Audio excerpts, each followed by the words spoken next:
Hello, everyone in the Isadora Tantra certification program. So I wanted to make a video to really make it clear to you um, when we get to the story crafting portion of this training, examples of story crafting that's really good versus story crafting that doesn't do its best to make you shine or won't really make you stand out so that you could get up and tell like a TED quality talk. So one of the first things that I'll use as an example was I had one of the women in a certification course with me before, and she is actually a dominatrix. Now, her original presentation, she kind of said, I'm a dominatrix, and started going into one of the scripts of, how they could use one of my Tantra scripts. But I realized there's so much power behind that statement and what can help her really craft her story into, again, something that is a narrative that doesn't frighten other people away too much. I mean, polarization is not a problem. I've talked that to you before. Like, to polarize a room is great if you know you're doing it and if you're ready to utilize exactly what happens at the end of that. So what I had her do was to actually come out and say, hi, I'm a dominatrix. And a lot of people don't understand what a dominatrix is, or they have a lot of preconceived notions or fantasies. But for me, I became a dominatrix for a very particular reason. I grew up in a house where my father beat my mother every night, and he had a girlfriend that he would bring and flaunt in front of us, in front of my mom and my sisters. At the same time, we were growing up very Catholic, where we weren't supposed to act sexual. But there was this hypocrisy in my father parading around his girlfriend, cheating on my mom, and then beating my mom at night. And there were so many nights that I had to drag my mom away from him and protect my younger sister. And because of that, it made me want to be able to protect other women. And it also made me want women to explore their sexuality without judgment. So I became a dominatrix so that I can be a guardian for other women to explore and experience what is sexual pleasure for them. Today I'm going to teach you a tantric method for that, and that is called the yes method, which will give you a burst of sexual energy. One of the first things Tantra teaches you is sex isn't just about having sex. It's actually about tapping into that natural sexual energy, which in my case, growing up in a family with sexual repression and all this hypocrisy, it was something that I wasn't allowed to naturally tap into, and in fact was physically punished for connecting to my sexual energy. So I'm going to teach you this yes method, which again isn't about having sex. We're doing it with our clothes on. Nobody needs to get too triggered or too scared.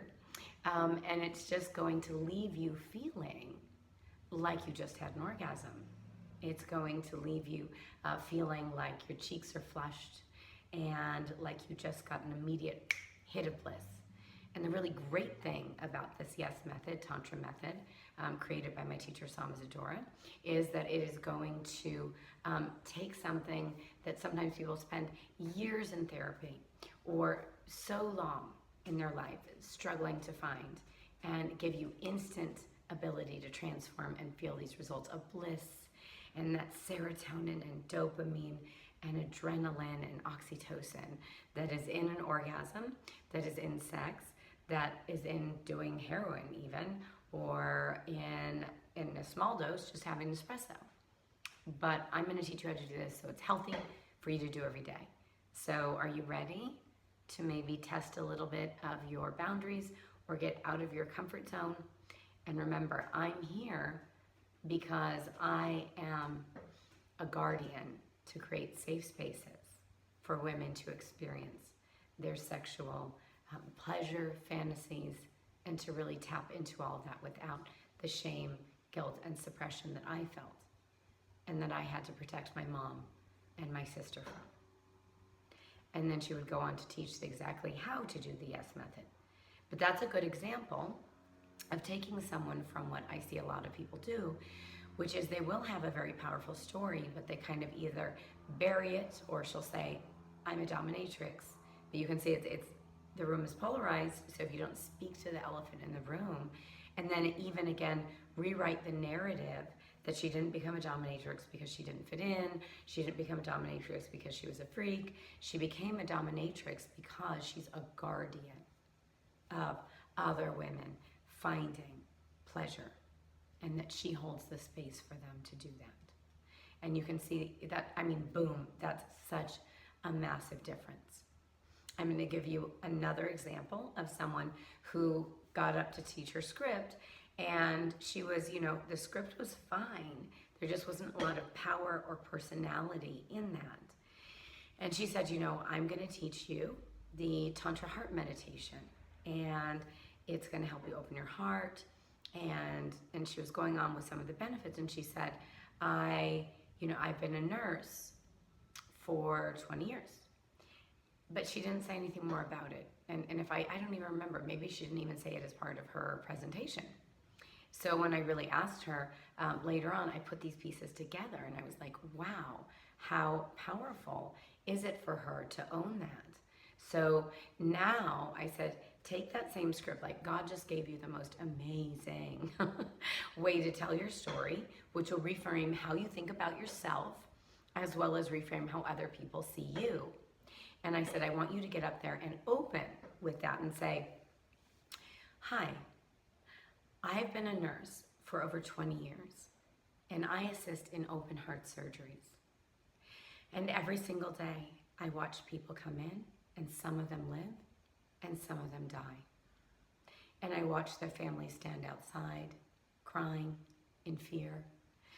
I watch them with their bags that are packed that they may never go home with.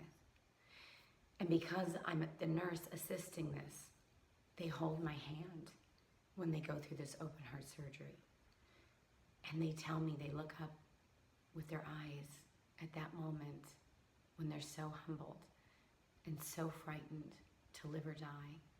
And they say all the things they wish they would have done, that they had the courage, the people they would have told they loved, the people they would have wanted to have closure with, the things they would have done if they lived fearlessly. But they spent so much of their life worried about what everybody else thought of them, or with so low self-esteem they couldn't just use their voice. And so I'm going to teach you how to live fearlessly. I don't want you to wait to that moment where you might be waiting to see if you're going to live or die after this open heart surgery, like the thousands of people I've worked with. I want you to learn to say yes and step into your most powerful and fearless life right now. And I'm going to do that by teaching you how to perform an open heart surgery on yourself with a technique that is called the Tantra heart meditation, developed by my teacher, Isadora, who studied and learned these techniques. They're ancient techniques because they work, but they're boiled now in this simple way that you can do in under 5 minutes. And so that, again, is an example too of somebody who hadn't been utilizing a very strong way they could tell their story. In our own training, this time around, there's a few people we've already watched where, and I firmly believe, whatever it is you think other people aren't ready to hear, or when you get up and you talk in a small voice, or you tell your same story that you've told for 20 years to all your friends, it's not interesting. It is not captivating. And you should be able to fit that opening part in 3 to 5 minutes tops. And the rest is going into teaching them through the method and starting to channel the energy, and then going into the close-up where you say, do you feel different? What difference do you feel? Form a positive affirmation to hold on to this energy in your life. So again, the opening though, story crafting, I want you all to start working on this before we come back from the home study break. And don't get stuck in your head. Don't say I didn't give you enough information so you don't get started. Perfectionism is procrastination. And it's also, playing the old, like disempowerment game. I need something from someone else before I get started. Until you get started, no one can even help you. So I need you to at least work on your first 3 to 5 minutes and tape yourself and time it. If it's over 5 minutes, I'm already gonna rule you out. So make sure you tighten it up and find the best way to say it, and you have partners in this group to practice doing exactly that. Let me use Jenny Applegate in our training as an example. So when she got up and did her hop seat, it took a while, but she kind of finally revealed that she has lived with an intense amount of self-hatred and self-shaming that she had a child with special needs. And I would want her to actually lean into that, to make it fascinating. Say the things other people aren't used to you saying. And she could say, I'm the mother of a special needs child. I have a son who has this, special need. I think she said one arm is shorter than the other. And when I take him out, I see other people stare, or I see other kids whisper and make fun. And it has made me want to protect him so much that in certain ways, I haven't allowed him to go out and live his life. And by doing that, I've probably made him feel like I have some shame around him, even though it's me trying to protect him, but in the wrong way. And I, myself, have spent years thinking it must have been my fault. It must have been my fault because when I got pregnant, there was a moment in time I thought about having an abortion. And that's something that I felt so ashamed and might have actually caused this for him later on. Now start giving percentages. Now, X amount of women in America have abortions every year, and X amount of kids are born with these kinds of issues. And it is almost impossible that that's the reason. And yet my mind created so much guilt and self-hatred. And what I'm doing today is putting my own focus on myself. Because every time I say I did this to him, I'm making it about me instead of him. And I'm also talking about this in a way that other parents with special needs don't talk about, because it's taboo in our society. But I know for other parents out there, and I speak for myself and for you, that we have days that we blame ourselves, that we hate ourselves. We have days that we wish that our kids didn't have to live through what they do, and so we try and hide them instead of helping them be stronger. But I am going to stop making it about me, and I'm going to make it about my son, and I'm going to make it about speaking up for all the other parents with special needs kids. And I'm going to make it about helping all of you who don't have special needs kids start to understand what it feels like to have a special needs kid. And maybe then you'll be a little bit more compassionate, or not feel so uncomfortable about what to do the next time you see a special needs kid. So I'm here to start that dialogue and to be a champion for my son and a champion for the other parents with special needs kids who are still too scared to open up and talk about it.